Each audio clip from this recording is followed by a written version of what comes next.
Niisiis, tänane võistluspäev siin Shanghais, Hiinas on meil läbi saanud. Täna siis pidi olema kvalifikatsioon ja siis sprintreisid. Aga kvalifikatsioonist saime läbi, kvalifikatsiooni suutsime ära korraldada. Kvalifikatsioon läks ka üpris hästi, arvestades neid ilmastikuolusid. Eesmärk oli top 10, jäime lõpuks 4.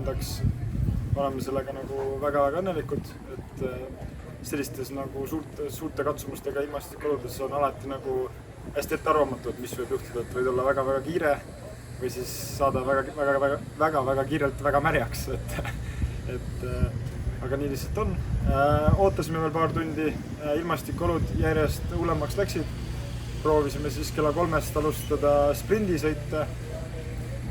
Aga kahjuks siis juhtus nii, et ilm oli ikkagi nagu niivõrd hull. Pikalt peakorraldajad mõtlesid siis, et kas seda sõitu korraldada või mitte. Palju diskuteeriti, sõitjate esindaja käis siis nii-öelda päästepaadiga, tegi siis ringi võistlustrassile peale, samuti käis ka siis peakorraldaja seda tegemas. Ja siis lõppkokkuvõttes otsustati, võeti raske otsus vastu, et täna siis jäetakse ära. Tundub ka, et homne päev ei ole eriti hea. Alustame hästi hommikul vara, et anda siis võimalikult suur võimalus sellele, et me saaksime homme sõidu teha. Ja eks enne me ei tea midagi kui homsed päev.